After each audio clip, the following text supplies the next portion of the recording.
Oi, gravação, boa tarde. Vamos começar com o nosso primeiro caso de hoje. Só um momento. Está tudo certo pra ver? Tá.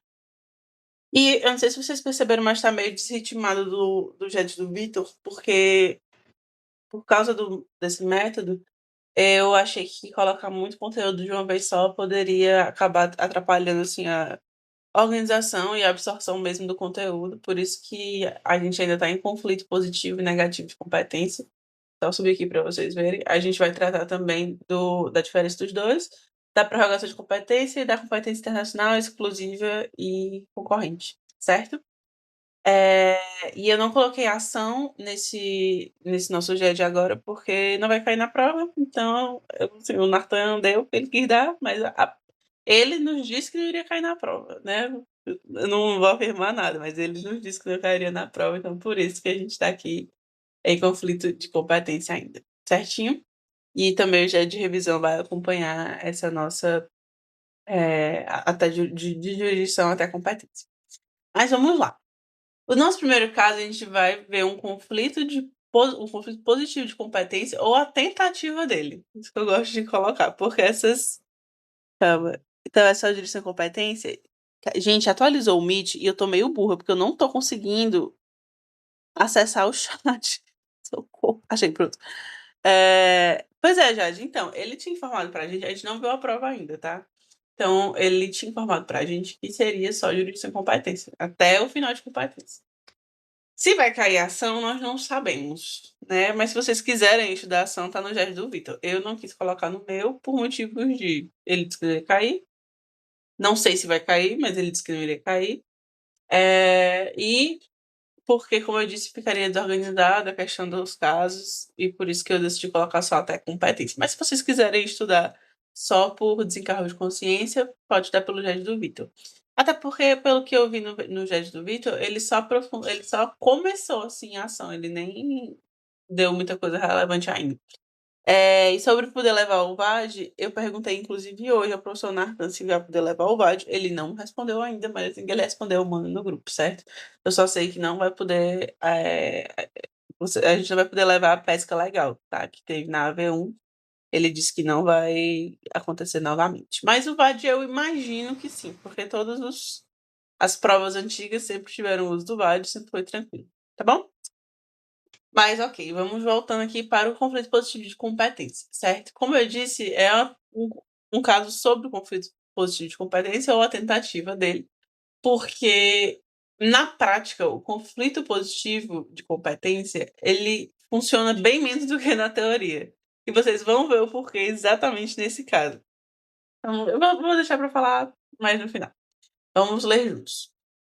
Esse caso específico trata de um processo judicial no Tribunal de Justiça de Pernambuco, em que a parte autora suscitou um conflito positivo de competência entre a 7ª e a 21ª varas cíveis da comarca de Recife. O conflito teve origem em uma ação de busca e apreensão de bens ajuizada pela autora no contexto de um processo de recuperação judicial. Vocês vão entender melhor depois, mas eu vou seguindo aqui. A controvérsia girava em torno da essencialidade de determinados bens, que são os veículos, já reconhecida anteriormente pelo juiz de recuperação judicial, decisão esta confirmada pelo próprio TJPE e que já havia transitado em julgado. Então, por exemplo, o que aconteceu? A gente tem a vara de... Perdão, gente, ainda estou tossindo um pouquinho, tá? A gente tinha a vara de recuperação judicial, e nessa vara de recuperação judicial foi decidido que ela tinha que ter os bens delas apreendidos, certo? Que é a parte autora. Aí ela, inconformada, foi lá e falou assim: não, senhor, aqui, ó, que eu vou entrar com outra ação em outra vara de busca e apreensão de bens. Mas que essa questão da busca e apreensão de bens já sendo tratada em outra vara, estava sendo tratada posteriormente ao mesmo assunto, as mesmas partes, tudo igual em outra vara, certo? Que era de recuperação judicial. Então, por isso que ela entrou com essa tentativa, porque, calma, peraí, embolei, desculpa. Ela entrou com essa taxa por quê? Porque o tribunal não entendeu que não existia conflito de competência conforme previsto no artigo 66 do Código de Processo Civil, uma vez que o juiz atuava em processos distintos, não havia sobreposição de atos decisórios sobre o mesmo objeto processual. Assim, o Tribunal de Justiça decidiu pelo não reconhecimento do conflito de competência, entendendo que a autora buscava indevidamente, isso aqui que eu disse que é o que acontece mais na prática do que o contrário. Só um momento que a minha bicha saiu, tá? Isso que eu disse que acontece porque o conflito de competência ele funciona mais na teoria do que na prática, o positivo, né, principalmente. Porque o tribunal entendeu que a autora buscava indevidamente suspender o cumprimento de sentença por meio de um incidente processual inadequado. Ou seja, ela tinha se decidido em uma vara, que era de recuperação judicial, ela perdeu nessa vara de recuperação judicial. Ela disse o seguinte: ó, isso aqui tá errado porque foi suscitado numa vara competente, sendo que eu quero nessa outra vara aqui, que é a vara de apreensão, a vara civil de apreensão de bens e veículos, certo? Por isso que ela suscitou em uma vara diferente. Só que nesse caso, não tinha, o tribunal entendeu por não ocorrer, por quê? Porque são assuntos completamente diferentes, entende? Justamente por isso que nessa primeira vara, ela já foi decidido que ela já perdeu, é a decisão que deve permanecer. Ela não pode suscitar conflito positivo de competência na intenção ali de dar uma engabeladazinha, sabe? Um jeitinho brasileiro, que é justamente isso que a grande maioria dos casos de conflito de competência positivo tentam fazer, para ver se uma anula a outra e ela tem uma chance de conseguir algo melhor em outra vara, entende? É justamente por isso que, geralmente, na prática, esse conflito não funciona. Tanto que, para vocês verem, eu coloquei um caso completamente controverso, porque eu procurei um caso que foi deferido conflito positivo de competência. Eu não achei, assim, não achei fácil, né? Ou que o assunto podia ser um pouco mais complicado, então achei melhor não colocar. Mas a grande maioria dos casos práticos de conflito de competência positivo são geralmente uma engabelação ali que a parte tenta fazer para ver se ela consegue mudar algo que já está transitado julgado, que já está decidido, certo? Aí, essa segunda parte aqui é mais sobre o desenrolar do processo. Eu vou ler assim por cima com você. Conformada, a autora interpôs recurso especial, que não foi admitido por motivo de exceção, ou seja, pela ausência de comprovação. Tá vendo aqui, ó? A ausência de comprovação do recolhimento de custos recursais do prazo legal. Aí, ó, ela recorreu, não aceitaram, interpuseram um agravo interno, que nesse caso foi errado. Aqui, ó, ele até colocou aqui, ó, em vez de usar o recurso cabível, o agravo é recurso especial, o banco apresentou um agravo interno com base no artigo 1021, que foi considerado um erro grosseiro. O TJPR afirmou que, no caso, isso aqui é besteira, mas enfim. E aí, ou seja, vocês entenderam o que aconteceu aqui na prática? Eles tentaram suscitar um conflito positivo de competência e não deu muito certo. Por quê? Justamente porque a corte entendeu o tribunal entendeu que eles estavam tentando dar ali um jeitinho, fazer um caminho enviesado pelo que já tinha sido decidido, para ver se eles conseguiam mudar essa questão da apreensão de bens, certo? E aqui embaixo a gente vai só repassar um pouco sobre os tópicos do que é o conflito de competência positivo e posteriormente negativo também, certo? Processo civil brasileiro, o conflito positivo de competência ocorre quando dois ou mais juízes ou tribunais se declaram competentes para julgar a mesma causa, ou seja, ambos entendem que possuem atribuição legal para processar e julgar o mesmo processo. Ele está previsto no artigo 66, inciso 1º do Código de Processo Civil, que diz que há conflito de competência quando dois ou mais juízes se declaram competentes. No mesmo artigo, tem um conflito negativo de competência, que é no inciso 2º, dizendo que há conflito de competência quando dois ou mais juízes se declaram incompetentes, certo? Aí, quando eles se declaram competentes, é o conflito positivo. Quando eles se declaram incompetentes, é o conflito negativo. Ai, perdão. Um momentinho, tá, gente? Por favor, paciência comigo. Esse tipo de conflito deve ser resolvido por um tribunal superior que irá decidir qual juízo, de fato, tem a competência para seguir com o processo. A ideia do conflito positivo é evitar decisões contraditórias e garantir segurança jurídica e eficiência processual. Porque, gente, vamos pensar comigo que loucura que seria. Imagina se 2 ou mais juízes se declaram competentes para julgar realmente um caso. E os 2 têm competência para julgar o caso. Aí eles vão olhar e falar assim: imagina que não tivesse essa questão do conflito positivo ou do conflito negativo. Se o conflito positivo não existisse e não tivesse assim, uma proteção legal contra ele, seria muito fácil para as partes conseguirem fazer exatamente o que aquela empresa em primeira mão tentou fazer, que é o quê? Ter mesma causa, o mesmo objeto, o mesmo processo sendo discutido em 2 varas diferentes, em 2 juízos diferentes, certo? Sobre a justificativa de que tratam, assim, sei lá qual foi a justificativa doida que esse ser humano aí usou para justificar isso, porque eles tratam da mesma coisa, são as mesmas partes, enfim. Então, nesse caso, imagina que loucura que seria se isso pudesse acontecer na prática, porque se isso acontecesse na prática, iria imagina assim, ó, o juiz da recuperação judicial disse que não que ele não tem direito, que tem que ter os bens apreendidos.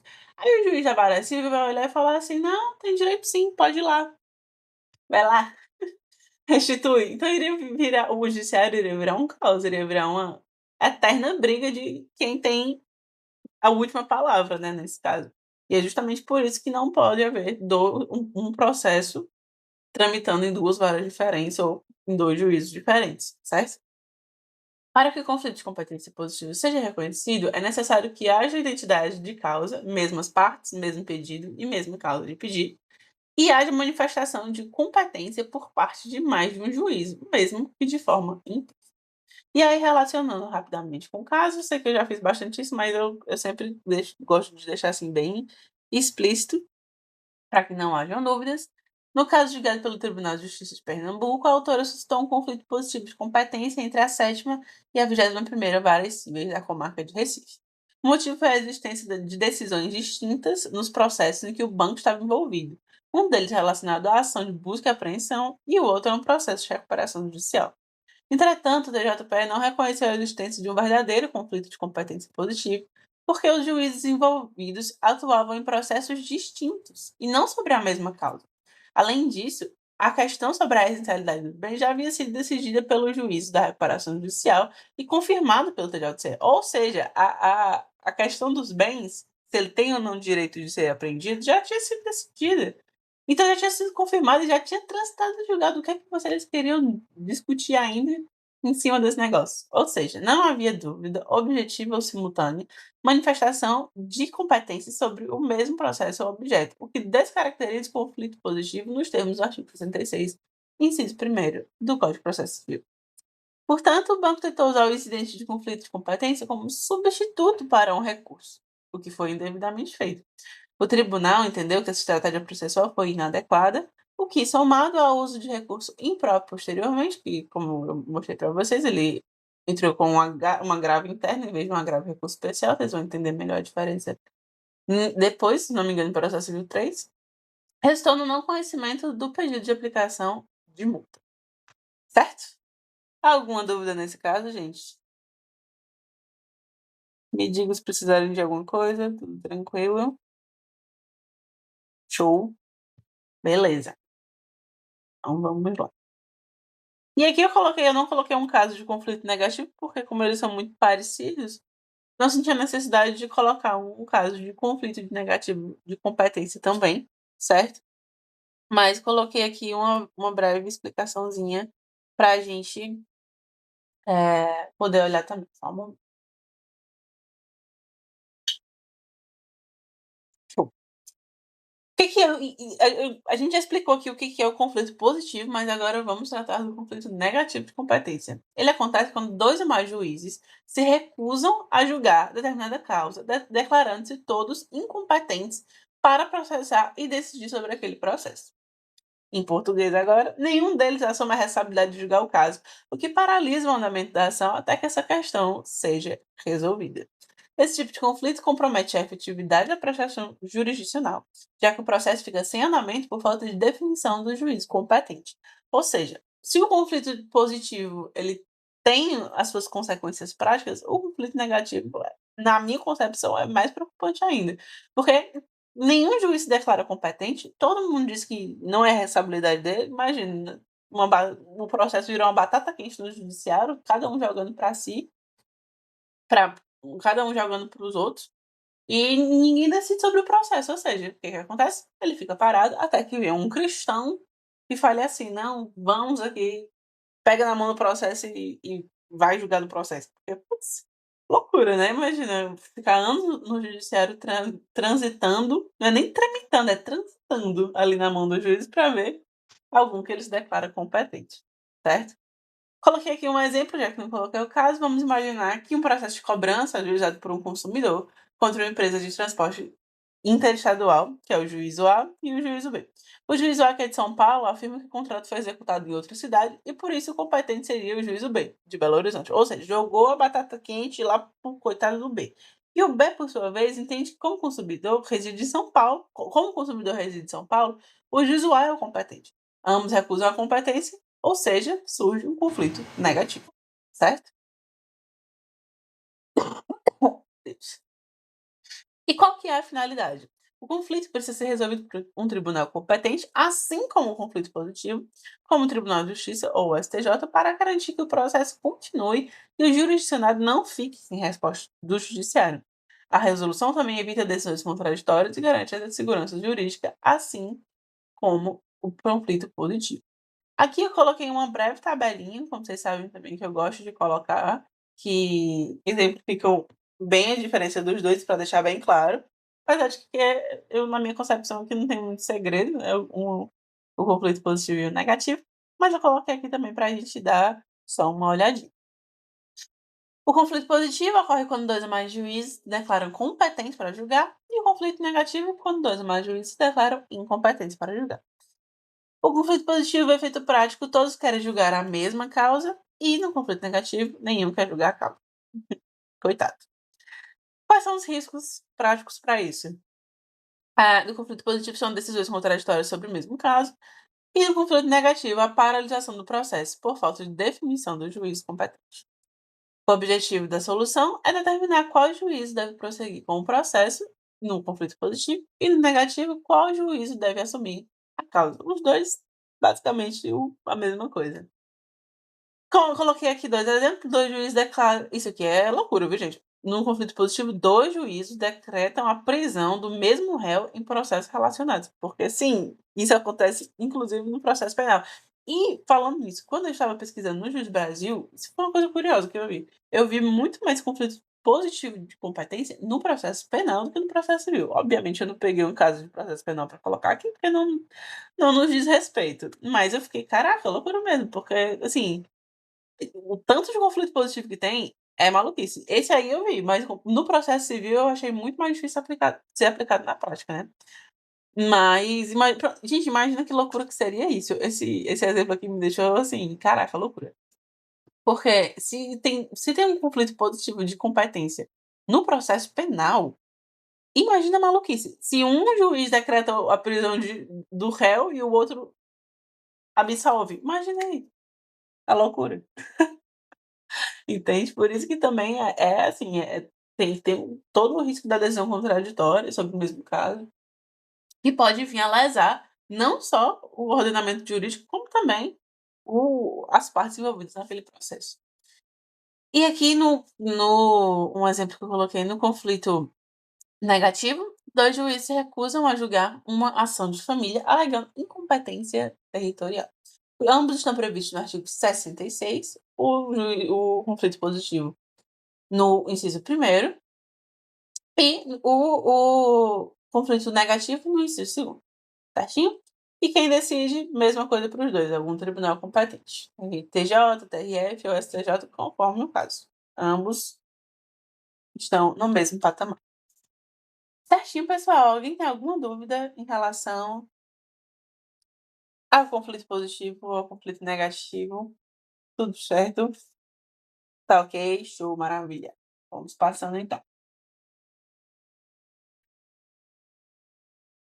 O nosso próximo caso é sobre a prorrogação de competência, e está muito ligado ao conflito de competência também.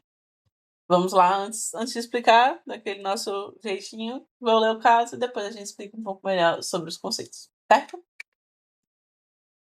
Trata-se esse caso de uma ação de cobrança ajuizada por ABC Distribuição S.A. contra a empresa 123 Fios Têxteis. Inclusive, assim, eu não sei por que eu mudo o nome das empresas. Às vezes eu só boto parte autora e parte ré, só que, tipo assim, esse eu deixei porque eu achei fofo. Porque eu estava fazendo material. Aí eu falei, ah, parte autora e parte ré fica tão chato, vou colocar aqui algum nome aleatório. Aí eu só consegui, o meu cérebro limitado só conseguiu me dar ABC Distribuição e 123 Fios Têxteis. Vocês me perdoem, por favor. Inclusive, muito provavelmente eu não mudei o resto do nome aqui. Mas, enfim, esses casos são públicos mesmo, né? Então, nem sei por que eu faço isso, é só porque eu sou gaiata mesmo. Mas, enfim, vamos lá. Trata-se ação de cobrança ajuizada por ABC Distribuição contra a empresa 123 Fios Têxteis, nas quais a autora, que é essa, certo? Sendo claro que a autora é essa ABC Distribuição, requereu o pagamento de faturas de energia elétrica fornecida à RE em agosto de 2010 e fevereiro de 2011, totalizando R$ 252.000. Alegou que prestou regularmente o serviço, mas não recebeu os valores devidos. Então, essa empresa ABC Distribuição, pelo que eu entendi também no caso, é uma distribuidora de energia elétrica. E ela prestou serviço para essa 123 Fios Têxteis, só que não recebeu os valores de volta. Estava devendo ali R$ 252.000, babado forte.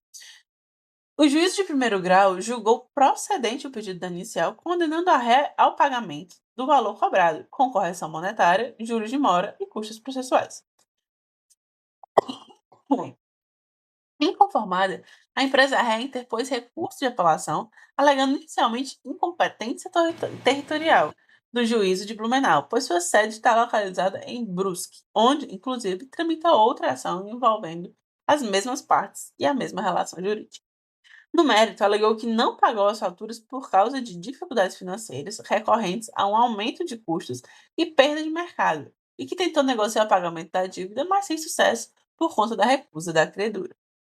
O Tribunal de Justiça de Santa Catarina, por unanimidade, negou provimento ao recurso, mantendo a sentença. Inicialmente, afastou a alegação de incompetência territorial, pois tratava-se de incompetência relativa. Vocês estão vendo como tudo está relacionado? Eu não sei se, assim, se vocês chegaram a ver o meu material da semana passada, porque foi a semana que eu não dei o jeito que eu estava bem doente ainda.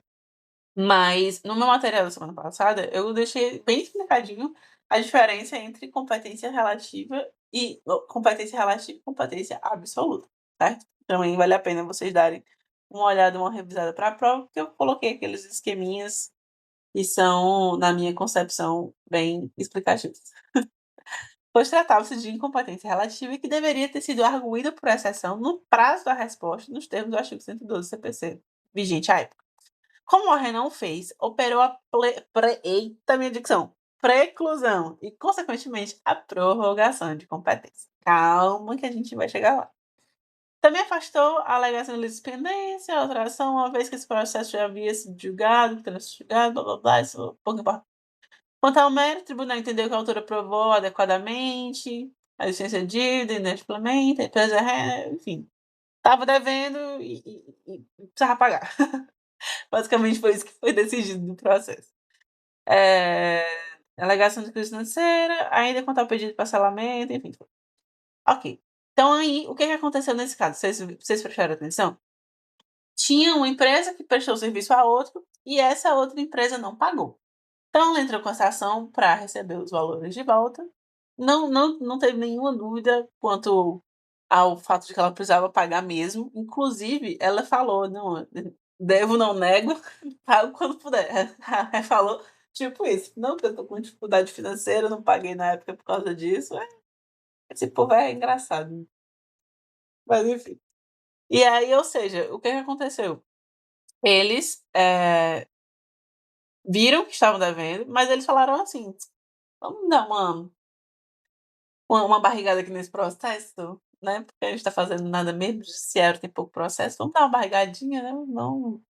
E eles entraram simplesmente com uma apelação dizendo que de cara a incompetência era, alegando incompetência territorial.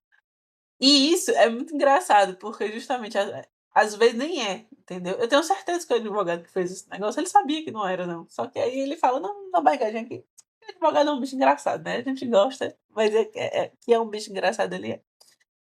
Mas de todo modo, o que que aconteceu? Às vezes, a parte ré ou a parte autora até tem direito a alegar uma incompetência relativa, incompetência, eh, nesse sentido. Só que por ela não ter feito em sede inicial, ou por ela não ter feito inclusive, um babado forte, eu vou contar pra vocês que aconteceu lá no estágio, semana passada, enquanto eu ainda estava, pra quem não sabe, gente, eu faltei, assim, né, eu fiquei tão judiada em casa que eu faltei essa semana inteira, então eu estou sem fofocas jurídicas pra contar pra vocês, dessa semana, mas da semana passada eu tenho, vou contar já já. Mas o que aconteceu?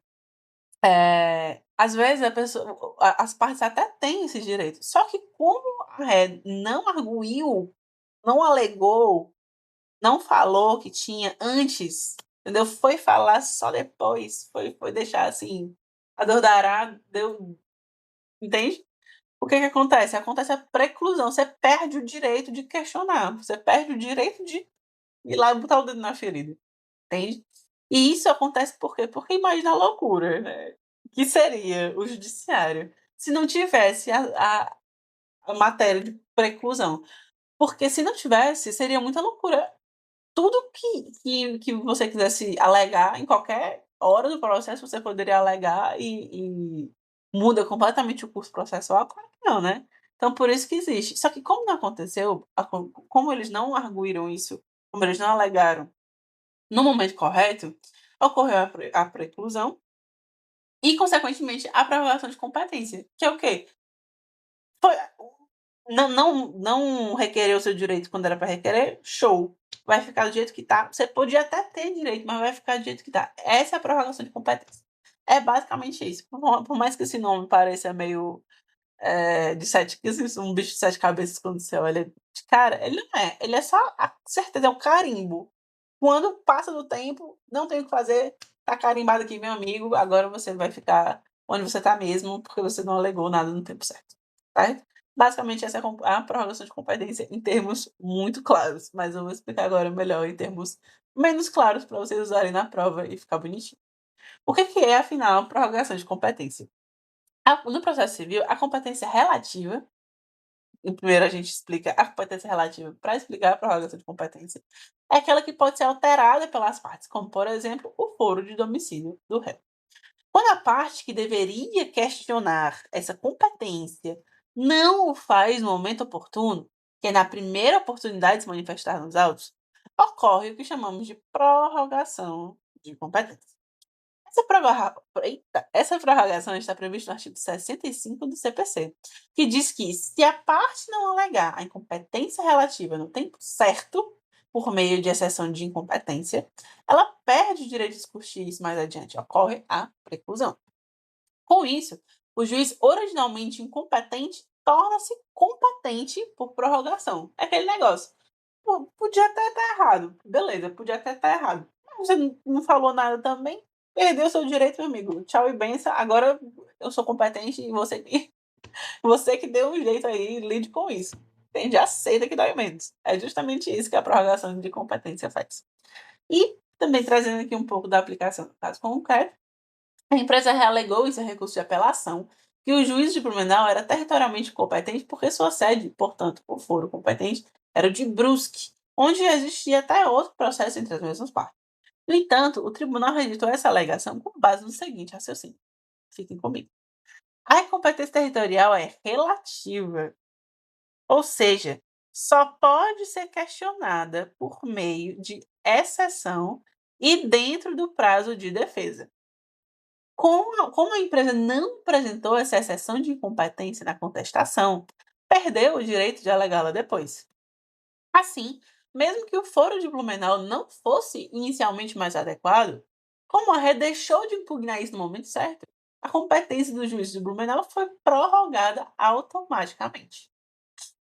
Ou seja, a prorrogação de competência ocorreu nesse caso porque a empresa não impugnou a competência territorial no momento correto. Por isso, o juiz de Blumenau, que talvez não fosse o ideal no início, passou a ser competente por força da inércia da parte ré. Vocês lembram? Eu vou falar. Eu acho que, assim, como eu disse no meu último GED, eu vou tatuar essa frase, porque para mim ela é o que eu mais falo dentro dessa monitoria. A jurisdição é inerte. Se você não cutucar, a jurisdição ela não se cutuca sozinha, salvo algumas exceções, mas ela não se cutuca sozinha. É justamente por isso que ela não poderia ter sido arguida, assim, de ofício e falado assim, o que é que poderia ter sido arguído de ofício? Uma competência absoluta, certo? Uma incompetência, né, no caso, absoluta. Mas a competência relativa, meu amigo, se ninguém falar nada, o juiz que não vai falar, ele tá lá quieto no canto dele, certo? Essa regra protege a segurança jurídica e evita que as partes levantem questões apenas quando o resultado lhe é desfavorável. Lembra do jeitinho brasileiro que eu falei? Pois pronto, é justamente por isso que existe essa defesa contra o jeitinho brasileiro de intervir no processo quando se bem entende, ok? Alguma dúvida por aqui? Como estamos? Tudo certo? É tipo, estava em um lugar, a pessoa não se manifestou no tempo certo, e aí é uma prorrogação de competência. E aí a competência fica sendo naquele lugar mesmo. Exatamente, já. Porque, como a gente disse, mesmo que não. Que essa questão da. Como é? Ai, me perdi. Eu fui mexer aqui no Meet, me perdi. Mesmo essa questão da incompetência territorial sendo até assim, podendo até ser considerada lá no meio do processo, ela não foi arguida no tempo certo, ela não foi alegada, ninguém falou nada quando era para ter falado.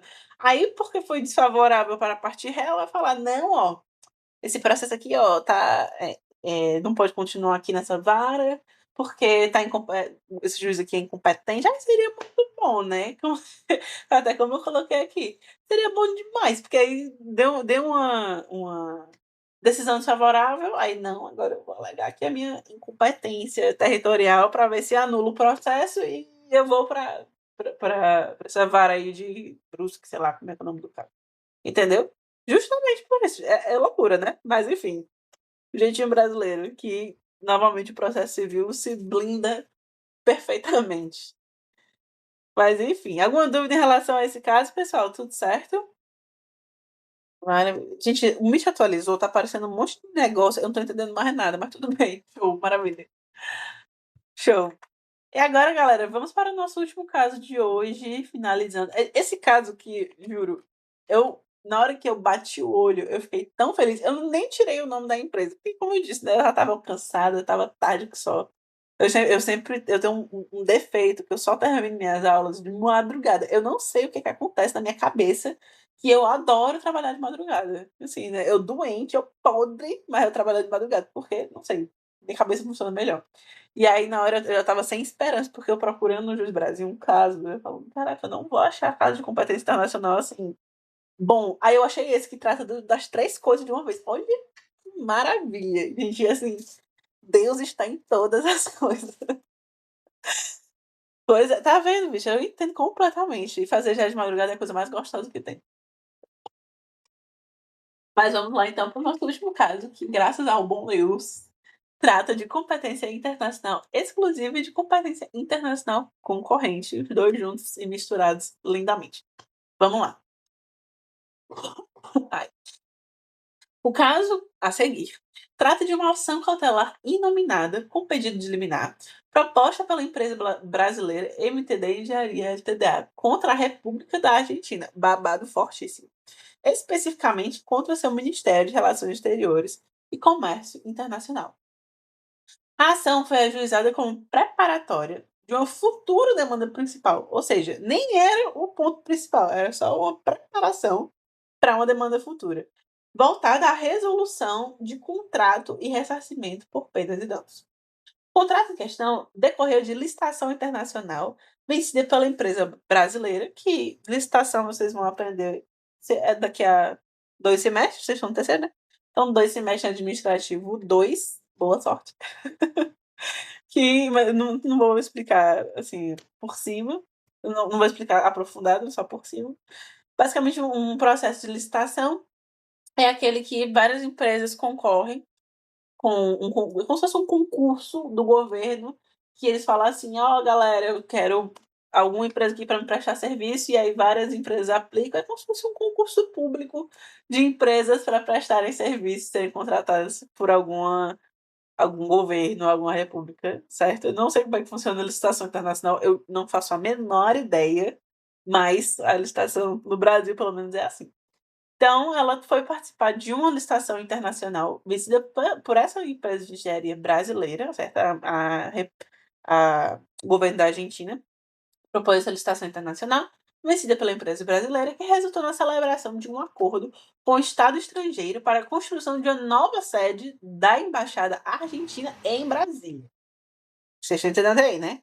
Então, eles queriam, o governo lá da Argentina, a República da Argentina, queria construir uma embaixada argentina em Brasília, abriu um processo de licitação para ver qual seria a empresa de engenharia contratada, e aí contrataram essa MTD Engenharia.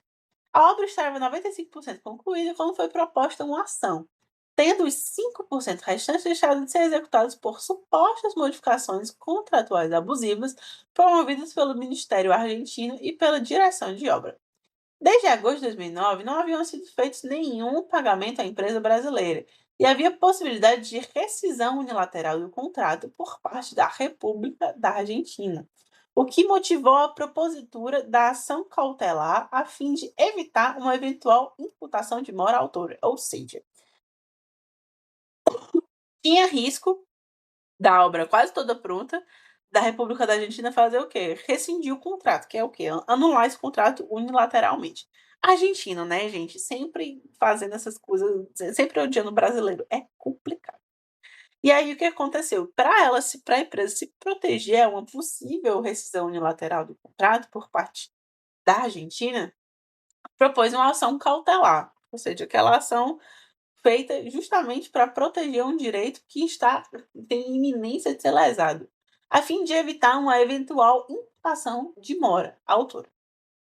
O juízo de primeiro grau extinguiu o processo sem resolução de mérito, babado fortíssimo, declarando de ofício a incompetência da justiça brasileira com base em cláusula contratual que elegia o Foro da cidade de Buenos Aires, na Argentina, como competente para dirimir controvérsias relacionadas ao contrato. Então, ó, no contrato, eles tinham colocado uma cláusula que elegia o Foro de, que deveria ser tratado como a cidade de Buenos Aires. Então, o juiz de primeiro grau falou o quê? Não, meu amigo, isso aqui não diz respeito à justiça brasileira, lava minhas mãos, joga esse negócio lá pro argentino e vocês que se lasquem aí, beleza.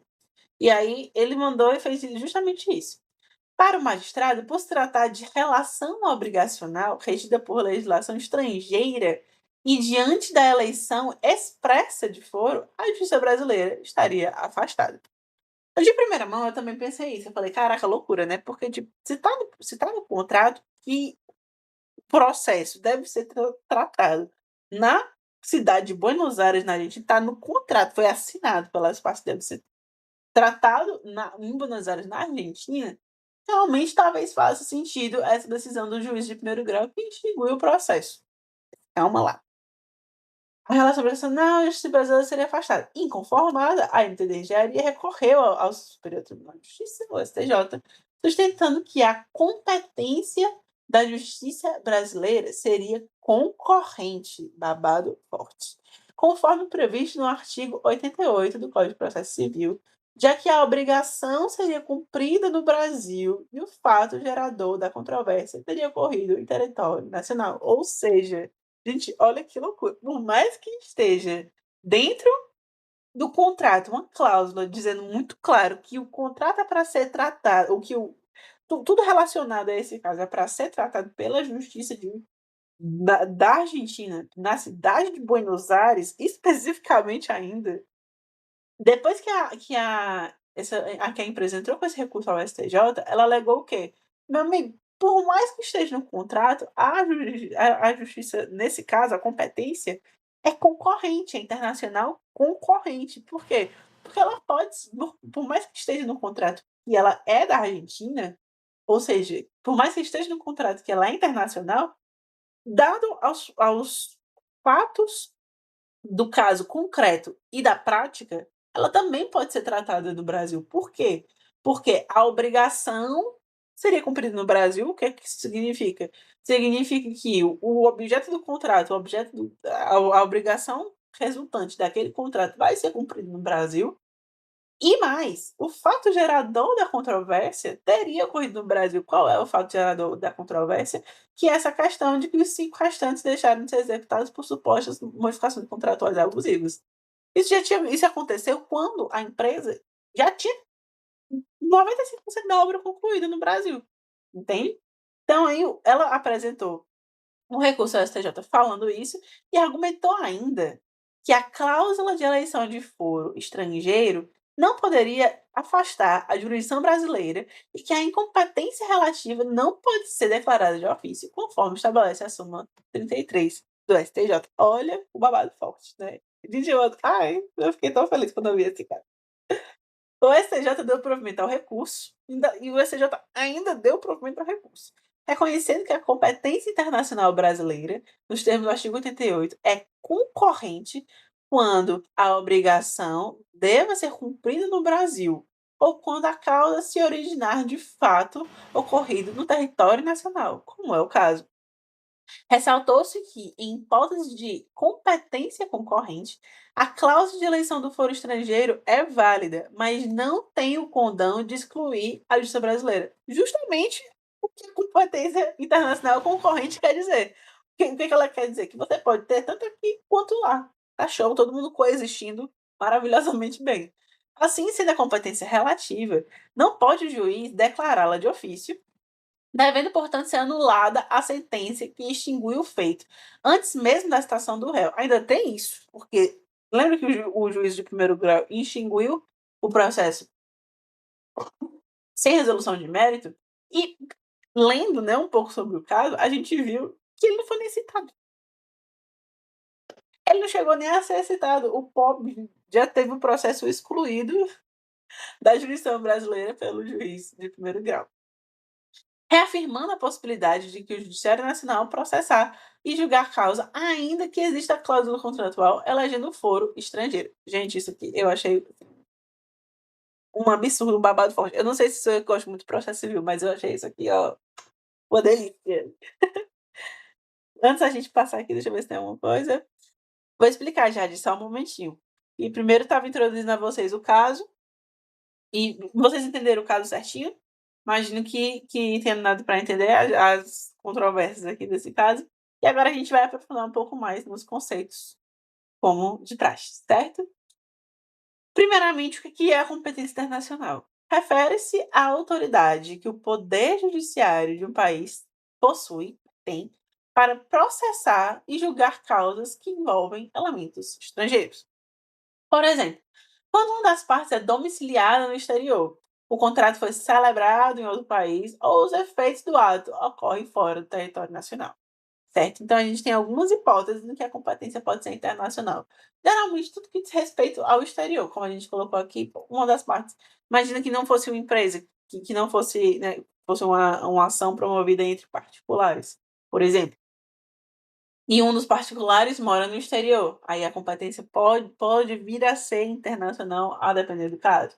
O contrato, mesmo celebrado por brasileiros, possa ter sido celebrado em outro país, ou os efeitos do ato em si, por mais que, né, celebrado em outro país, às vezes até com estrangeiros em si, mas se os efeitos do ato, se o fato gerador da obrigação ocorre fora do território nacional, também pode ser considerado competência internacional. No Brasil, essa competência é regulada principalmente pelos artigos 21 a 25 do Código de Processo Civil, certo? E agora a gente vem para a competência internacional exclusiva e a competência internacional concorrente. Elas são eu gosto de dizer que são uma ramificação da competência internacional em si, certo? A competência internacional exclusiva é a competência absoluta atribuída exclusivamente ao Judiciário brasileiro para julgar determinadas causas, mesmo que exista cláusula contratual elegendo foro estrangeiro. Como a gente viu que poderia ter sido o caso acima se não fosse o recurso interposto pela parte autora. Está previsto no artigo 23 do CPC e são exemplos: ações relativas a imóveis situados no Brasil, ou seja, se a gente tem alguma ação de algum imóvel situado no Brasil por partes estrangeiras, pode-se considerar competência internacional exclusiva, ou seja, é uma competência absoluta atribuída exclusivamente ao judiciário brasileiro para julgar determinadas causas. Está aqui dentro do Brasil. Inventários e partilhas de bens localizados no Brasil, mesmo que o falecido tenha sido estrangeiro. Então, imagina, vou dar o exemplo aqui do meu querido vozinho. Meu avô, para quem não sabe, era inglês. Ele foi naturalizado por um tempo, mas imagino que ele não seja. Imagino que ele não tivesse sido naturalizado. Aí imagina que meu avô, né, um estrangeiro, mesmo que ele tenha falecido, mesmo que depois que ele faleceu, se ele tiver inventários e partilhas de bem localizados no Brasil, mesmo que ele seja estrangeiro, mesmo que ele morasse, ele era inglês, né, como eu disse, mesmo se ele morasse ainda na Inglaterra, ele poderia tratar do inventário, que mesmo que, né, se minha mãe e minha tia não morassem no Brasil, por exemplo, ele poderia tratar do inventário e da partilha de bens, se fossem esses localizados no Brasil, certo? De imóveis localizados no Brasil e afins. Nesse caso, somente o judiciário brasileiro pode julgar e nenhum cláusula contratual pode afastar essa jurisdição. Vocês podem pensar assim no panorama geral que a competência internacional exclusiva ela está relacionada a direitos reais. Eu gosto de dizer assim, né? Que são direitos das coisas. Então, basicamente as coisas que estão localizadas no Brasil, imóveis, partilha de bens pode ser tipo, eu tô na cabeça só os imóveis, mas digamos que tem, sei lá, um barco, entendeu? Tenha, não sei, uma conta corrente aqui no Brasil, entende? Então mesmo que o dono, né, dessas contas, desses imóveis seja estrangeiro, ele tem que ser tratado aqui no Brasil especificamente. Ah, mas a família todinha, imagina, sei lá, minha família é brasileira, mas meu avô é estrangeiro, e aí eles vieram aqui pro Brasil, assim, que aí voltaram todos para lá e mora todo mundo lá, se não tem um imóvel aqui no Brasil, mesmo assim não interessa. Se tem imóvel no Brasil, se tem inventário, partilha de bens e afins, tudo localizado no Brasil, compete à jurisdição brasileira, é exclusiva da jurisdição brasileira julgar, certinho? E aí a gente vem para a competência internacional concorrente, previsto no artigo 22 do CPC, e a situação em que tanto a justiça brasileira quanto a de outro país são competentes para julgar a causa. Essa é a chamada competência concorrente ou cumulativa. O judiciário brasileiro será competente, por exemplo, quando o réu, qualquer que seja sua nacionalidade, estiver domiciliado no Brasil, ou seja, ela pode tanto ser tratada aqui quanto, digamos, se o réu fosse estrangeiro e tivesse um imóvel aqui, poderia ser tratado tanto no Brasil quanto no estrangeiro. Quando a obrigação tiver sido cumprida no Brasil, isso também é interessante, como foi o caso que a gente acabou de ver, quando o fundamento da ação estiver de fato ocorrido no Brasil. Nesses casos, ainda que exista cláusula elegendo por estrangeiro, ela não exclui automaticamente a competência do judiciário brasileiro, especialmente se a causa se enquadrar nas hipóteses assim. Além disso, se a parte ré não apresentar exceção de incompetência, a jurisdição brasileira pode prosseguir com o julgamento com base na prorrogação de competência, como a gente também viu agora há pouco. Em uma breve relação com o caso mencionado, a competência internacional brasileira é concorrente nesse caso, pois a obrigação, que é a execução da obra na embaixada, deveria ser cumprida no Brasil. O fato gerador da controvérsia, que são as modificações contratuais e o inadimplemento, ocorreu também em território brasileiro. É por isso que ela é concorrente. Ela poderia tanto ser tratada fora, como ser tratada aqui. E como a empresa, como a parte autora, suscitou essa competência, essa questão da competência territorial no momento certo e com os recursos corretos, ela pode ser analisada e, consequentemente, dado provimento. Portanto, ainda que houvesse cláusula de eleição de foro fixando Buenos Aires como competente, que foi o caso, essa cláusula não exclui a jurisdição brasileira, dada a presença nos requisitos do artigo 122 do CPC. Além disso, por se tratar de competência relativa, o juiz não poderia declará-la de ofício. Deveria aguardar a manifestação da parte interessada, que é a Argentina, após ser citada. O STJ reconheceu isso e anulou a sentença, determinando o prosseguimento da ação no Brasil. Certo, gente? Entendemos a aplicação do caso? Deixa eu só Qualquer dúvida, mandem aí. E agora a gente vai fazer novamente, nossa, eu coloquei uma tabelinha aqui pra gente se guiar, da diferença, né, competência internacional geral para competência exclusiva e para competência concorrente. Vamos lá.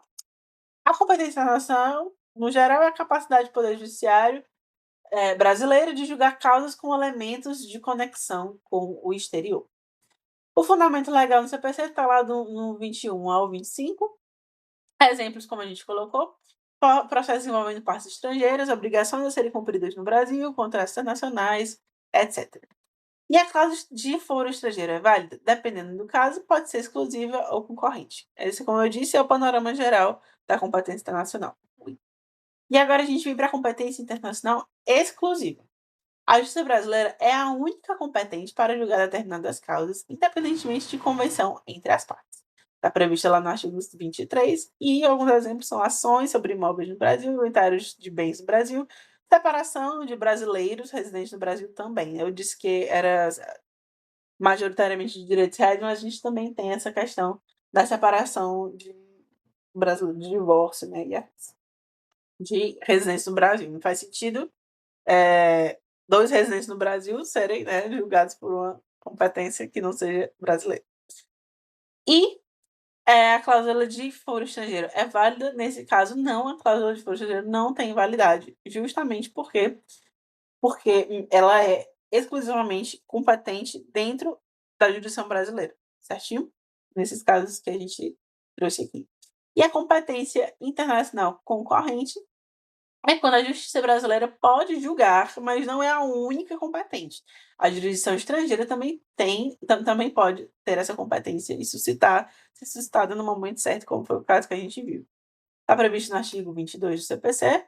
Alguns exemplos são quando o réu é domiciliado no Brasil, a obrigação pode ser cumprida no Brasil e o fato ocorrido no Brasil. E no caso, ai meu Deus, estou toda doida aqui.